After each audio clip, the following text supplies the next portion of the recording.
Let me teach you how to make this, and also this. Let's go straight into the video.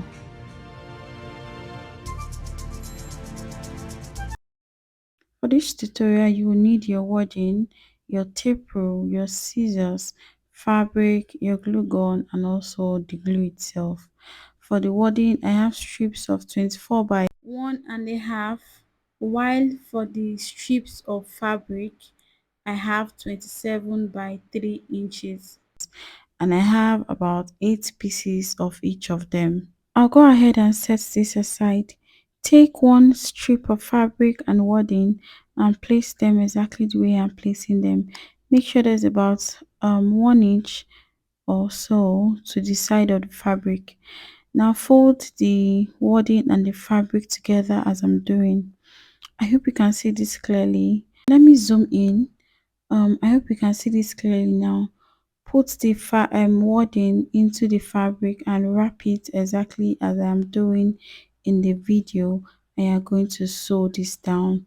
Take the last strip of fabric, fold into two, and you're going to sew at least 3/4 of an inch or 1 inch. Well, I ended up using 3/4 of an inch, and you're going to go ahead and sew this down. Also get one strip of the wadding, and you're going to fold it over and sew to hold it down. The measurement for the handle is 18 inches by 5 inches, and I'll set this aside. Trim off the excess from the piece you have sewn and go ahead and turn it with your loop turner, or you can also use a pin to do this. After turning this, I would insert the wording that I've sewn down. This particular piece will be used to cover the top of the Autogele, so the thread will not show. I hope you understand what I'm saying, but just keep on watching the video to understand. At this point, I'm trying to insert the wording. I'm also going to use my loop turner. You can also make use of a pin. Go ahead and insert this into the strip that we have sewn. At this point, if you have not subscribed, please do well to subscribe and like my videos. It helps YouTube to know that this content is informative and other people might also need it. Okay, when you're done, you discover that the wording has stretched. Go ahead and cut out the excess, making sure that you leave at least 1 inch to the side without the wording. I hope you understand. I'm trying to make sure that where I'm going to sew down at the edges, the wording is not touching that part. The next step is to glue all the pieces together, either using a dummy or whatever you know will give you a round shape. I have a video, it's on my channel, or I will attach a link to the comment section or somewhere on the screen where I showed how to do this particular step.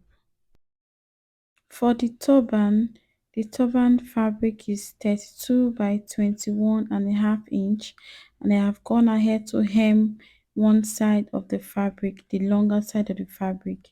Now for the edge of the fabric, I would also hem about 6 inches downwards, and I'll do the same also for the other side, 6 inches, and I'll come back to show you guys the next step.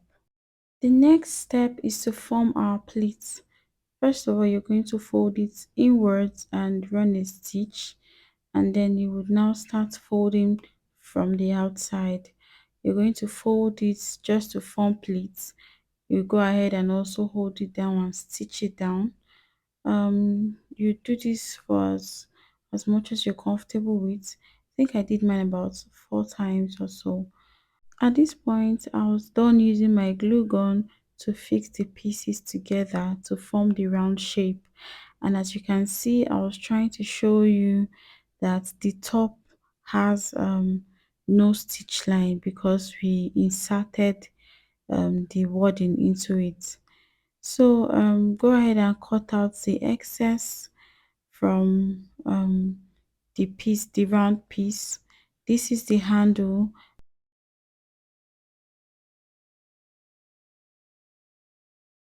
I've gone ahead to stitch it down, and now I'm just using my scissors to turn it over.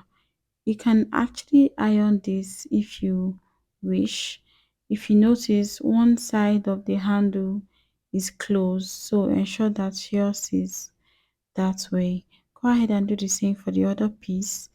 Attach the handle to the round piece as I'm showing you in the video, and when you successfully did this, you would go ahead and use your needle and thread to hand tack this.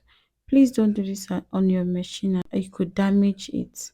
Use your hand needle to hand stitch this to tack it all around, and go ahead and do the same to the other side of this round piece.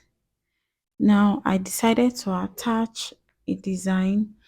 I went ahead to laminate this fabric using a crinoline mesh, and also using hemming gum to attach it to the lining.